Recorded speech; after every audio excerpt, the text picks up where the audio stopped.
Today, you're going to learn how to start participating in your life like the main character, rather than just watching other people live your dreams. Most people are just waiting. They're watching other people live the life they'd like to live someday, the life they think surely their future self will live. They watch other people quit jobs, travel to locations on their Pinterest boards. Someday when I have more time, more money, better health, better access to more backup plans, just in case. The problem is that while you're waiting, watching other people live your dream life, thinking you're being all responsible, taking your time, sitting back, preparing your life, the one and only one, it's underway. Someday is a disease that we are pushing on our future self. Everyone thinks that someday they'll be hotter, someday they'll be richer, someday they'll have more abundance of time and freedom, definitely more confidence, maybe even better health. The truth is that by remaining the observer,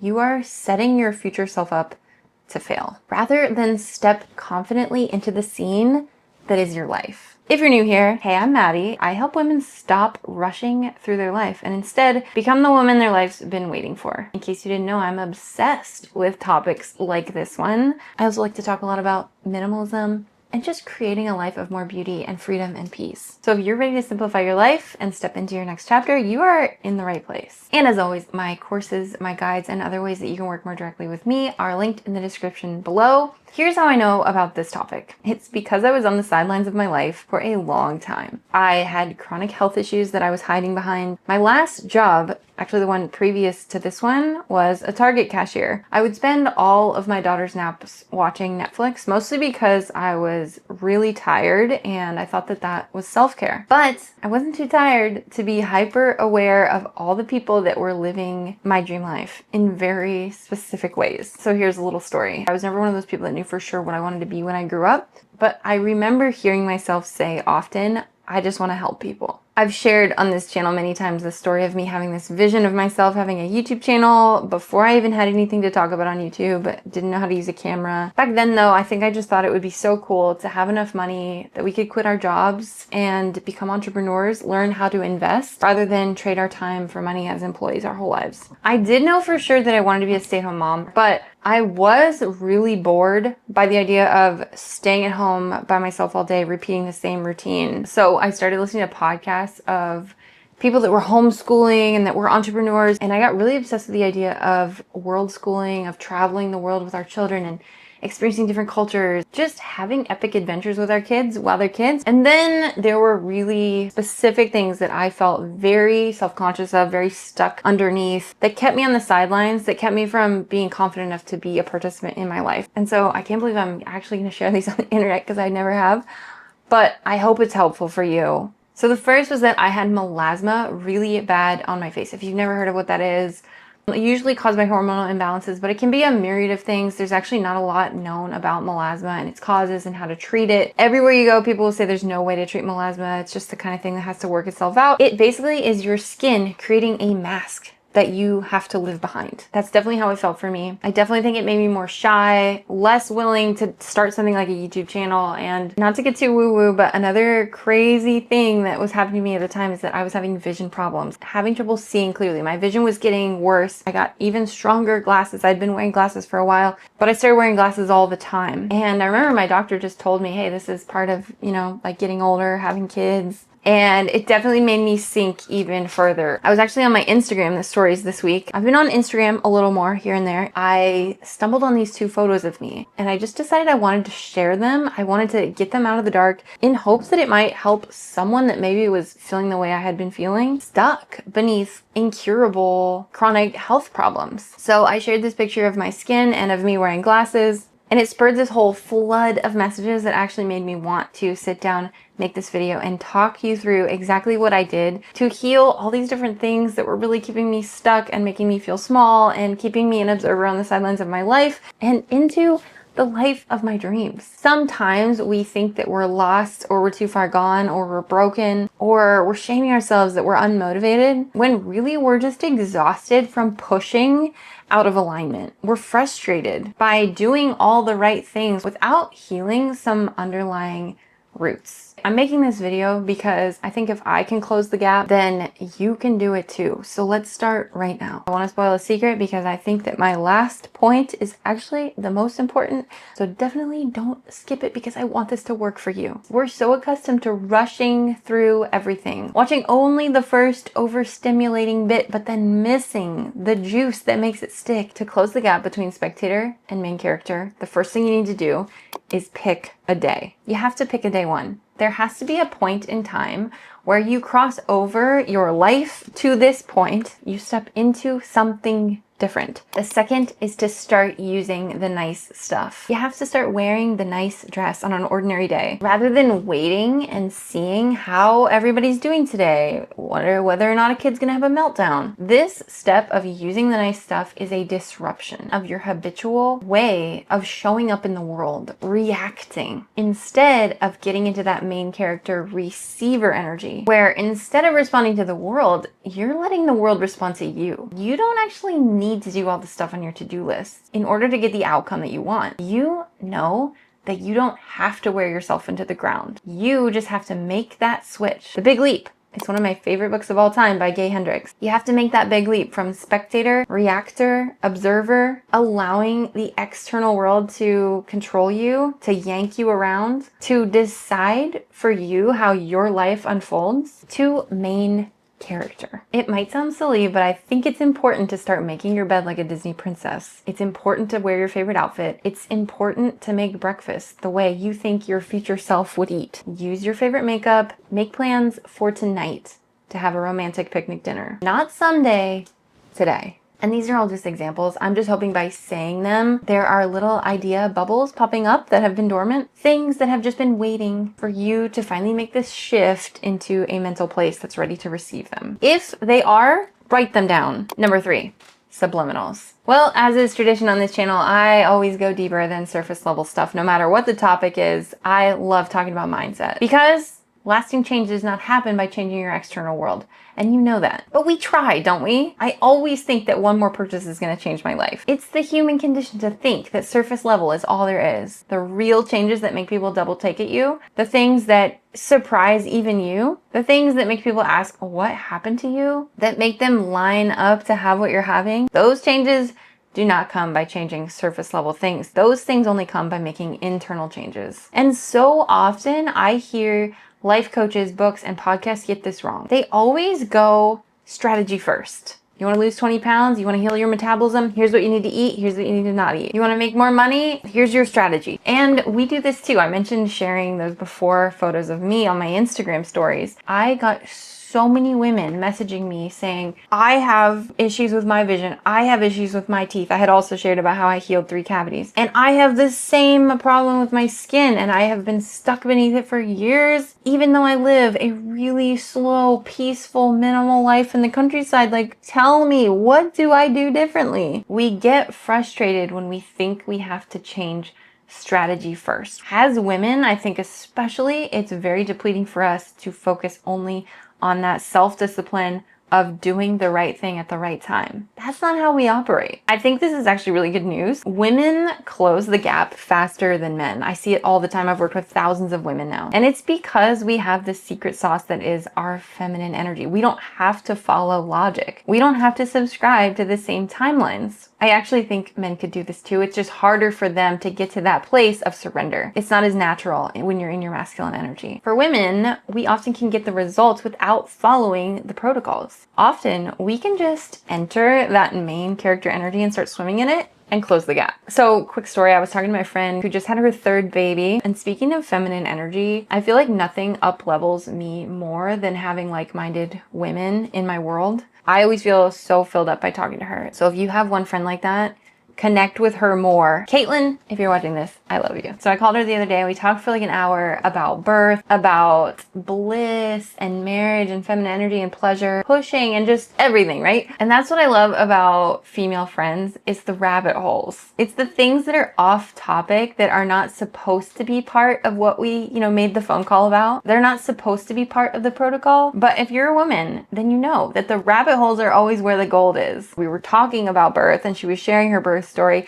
and we started talking about lucky girl syndrome. If you've never heard of that, it's this idea that there are some women that they can't explain it. Good things just happen to them. My daughter is absolutely someone like this. I like going places with my daughter just because good things always chase her. Another rabbit hole, but it was her birthday yesterday, and all day previous, she'd been talking about these specific cupcakes that we saw at this beautiful bakery in town. So we were planning to go out and pick up these cupcakes, and we bought candles we were going to put in them.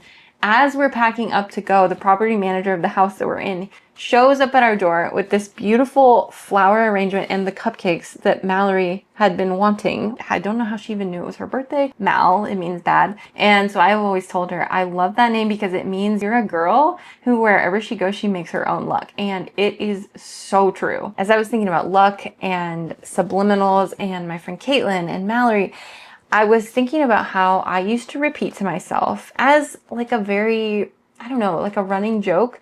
I would repeat, I was the 1% that would have something bad happen. If there was like a 1% chance that, someone might get struck by lightning, it would be me. If I took some medication and there was like a bad adverse reaction, but it was a really low percentage, I would have the adverse reaction. And what I realized, not consciously then, but as I reflect on it now, that it actually made me feel special to be the one that had the bad outcome. As I was thinking about it, I was realizing I haven't had car problems for years. But back then, my car would break down every other week. I had so many adverse reactions to things that you have never even heard of, which I'm kind of grateful for because now I'm very anti-pharma, which I think has contributed very heavily to my good health. But the gold here is that the suffering made me feel special, likable, relatable. It gave me this self-deprecating sense of humor that I thought made me more approachable. It made for lots of funny stories, instant connections in ways that I thought I wouldn't have unless I suffered for it. At some point, I think I realized I didn't want to suffer to be liked anymore. Now here's where subliminals come in. We have been conditioned to believe that when we discover thoughts like this, that we've been hanging on to, beliefs, narratives, things that we've been repeating to ourselves for years, that it's going to take years of therapy to undo them. Years of unlearning, at least a 28-day challenge, right? Words have the power to very quickly change our worlds. When you change the words that are in your head and therefore flowing through your body, the words that are in your conversations, the words that are in your ears, the words that are in your eyes that you're reading or in the reels that you're swiping, in the music that you're listening to, our cells respond instantly. There have been scientific studies now about how water responds to words that are spoken over water, even words on sticky notes that are stuck to water. I think it's such a cool and awe-inspiring reflection of the way our Creator made the world by speaking it into existence. And our bodies are mostly water, except for one very exciting caveat. We're also made in the image of God. God creates with words. We are even more receptive than water to words. So we can very quickly change our worlds with words because that's just what we're designed to do. Kind of think for a minute about what kind of things have I been repeating to myself in my mind? What kind of things do I say to myself when I look at myself in the mirror? What kind of things do I talk to my husband about right before bed at night? I hope it actually gives you encouragement that if those words have not been pristine, that you are going to see so much change in your life very quickly if you clean this up. It's gonna feel weird at first if you've never done this, to just start walking around saying stuff over yourself, over your kids, over your house, just washing and cleansing and creating your new world by speaking it into existence. And subliminals are my favorite way to start. I think what's cool about subliminals is that you can't actually hear the words, therefore you can't stop them with your conscious thoughts. Thoughts about having perfect skin or long healthy hair or that money chases you. Every time you look behind you, there's more money following you. Subliminals get into your head without getting blocked by your conscious mind. Listen to them right when you wake up. Listen to them right before you go to bed. I mentioned that I'm a Christian and I can already hear it right now. Whenever I talk about affirmations or subliminals, you would think that Christians would be the most on board and excited about this, but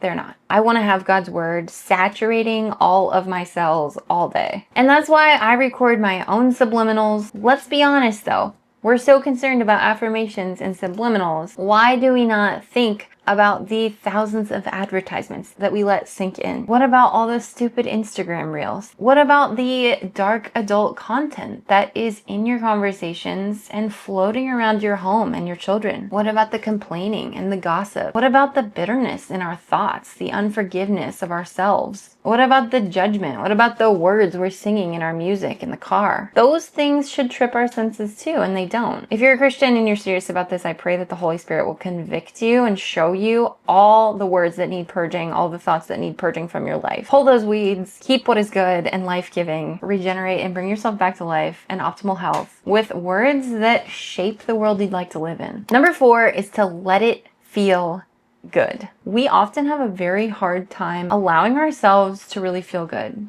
And I have a theory about it. I think it's because pleasure, really feeling good, having fun. I don't want this video to get demonetized, but I notice in the work that I do with my clients in my courses that there are some big blocks for women that come up around letting life and pleasure, when those things finally come to you, being able to actually receive them. When we are stuck in that hyper needing to do the protocol the right way, it's almost like yin and yang. It's the opposite energy to switch into feminine receiving mode. You know full well you can go to the dream location and still not feel good there. You can sabotage into getting sick. I would know, I've done that by being on your phone scrolling and snacking all day until you don't feel good. And often I notice it's hard to let men do nice things for you, whether that's just receiving compliments or receiving gifts, anything that feels good. Surrendering is scary because you have to let go of control. But if you don't, then you're going to be stuck trying to do everything right, feeling like you're one of those salmon jumping up the river rather than flowing with it. And I think the way we do this is by point number 5, which is to obsess about direction and not about outcome. So many women these days are burned out, and I've been there too. And I think this is why when we're just trying to copy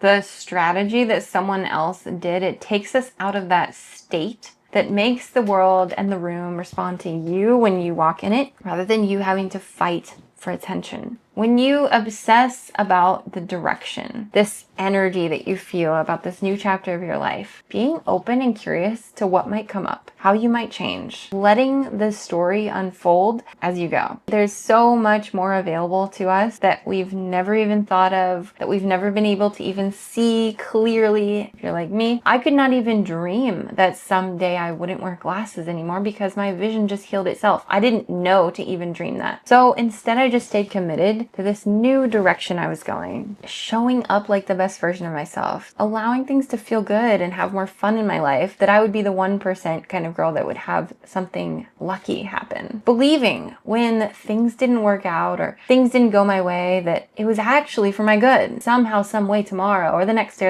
I'd find out that was all orchestrated to protect me and that it was all setting me up for success later. Of course, I don't always have good days. In fact, I wanted to tell you this story because this past week, we actually had our car broken into. We're living the dream that I always dreamed, which is traveling the world with our kids for a year, and our car got broken into. That could have been a place where both of us could have spiraled into, how are we going to pay for things? We're in a different country. We don't have a mailing address. We were very lucky because I don't use my phone hardly ever, so it was at home. It could have been a really easy spot for us to just spiral into, this is uncomfortable. The world is out to get us. We look different. We're more vulnerable. We stand out here. Let's just pack it up and go back to our safety comfort level. Even though we know we've outgrown that, it's what we know. Let's just go back. If you're watching this to the end, I talk about this with the girls in my course all the time, the big leap, upper limits. Something crazy can happen where we're heading in this direction and we're excited about it. We can hit what's called upper limits. So much of my course is dedicated to this, but the way we break through these upper limits when we hit them, like you're living your dream life and then all of a sudden your car gets broken into and it makes you suddenly want to spiral back to your comfort zone. The simple way we break through those, you don't react. You just let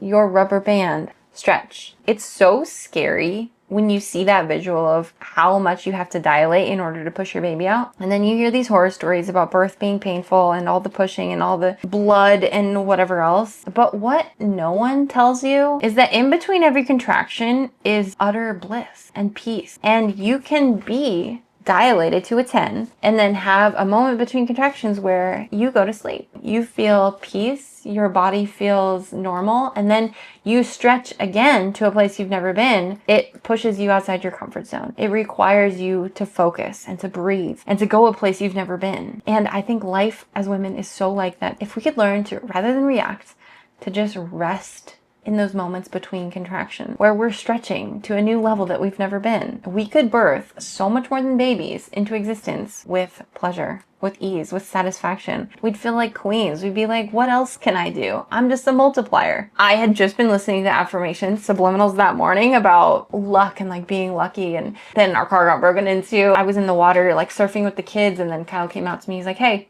you wouldn't have happened to just have grabbed my phone and all of our money and my cards, right? I was like, no. He's like, okay, cool. It just got stolen. So we get in the car and Kyle says, the kids are like, why are we leaving so quick? And Kyle says, well, someone came into our car and stole, my money and my phone. I was kind of shocked at how calm Kyle was, because we're in a foreign country and we lost our cards. We lost access to like cash at the ATM. We problem solved, and so we're totally good now. But in the moment I was like, what do we do? What are we going to do? Kyle keeps saying to the kids, like, we're really lucky. Like, most people in the world are really good. This person must be really desperate for money. And some people, they don't grow up knowing that there is an abundance of ways to make money in the world. And so they feel stuck and they feel scared. And so they feel like they have to take other people's money. And there's a shortage of it rather than plenty of money to go around. And of course they had a lot more questions about it, but kind of just fed on his energy. And I was like, we're so lucky. Like, everything has been going so well for us on this trip. Then we get home, we get out of the car, and Kyle ran faster than I've ever seen him run from the car to the house. Immediately he was canceling our cards and, locking his phone and doing all the necessary admin that you need to do when something like that happens. It just made me realize how conscious we really are of our conversations, and even the way we often frame things for ourselves, knowing how much that affects the outcomes that we have in our life, the ideas we have, the reactions we have. Both of us have really conditioned ourselves to believe that calm is our superpower, and that's taken a lot of intentional work. I think we've both been steeped in cultures like that in our families. But as an adult, and once you're just in the world in culture, it's so easy to become someone that has frantic reactions. I think things did work out in our favor, even in the midst of hitting